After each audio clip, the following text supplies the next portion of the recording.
அரசவை.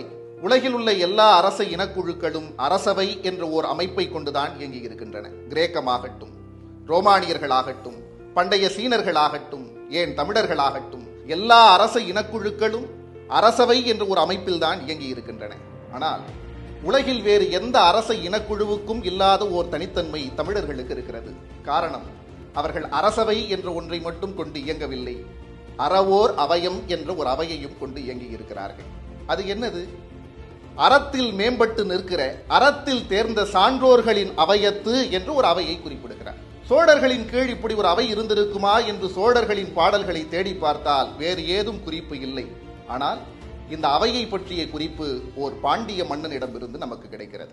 அரண்நிலை திரியா அன்பின் அவையத்து திறனில் ஒருவனை நாட்டி என்று ஒல்லையூர் தந்த பூதப்பாண்டியன் என்ற ஒரு பாண்டிய மன்னன் ஒரு சூளுரை பாடலை சொல்லுகிறான்.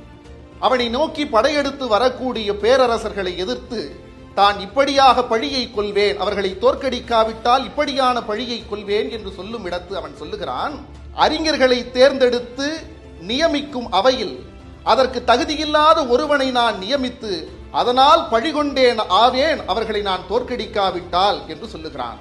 அப்படி என்றால் அறவோர் அவயம் என்ற ஓர் அவயம் இருந்திருக்கிறது.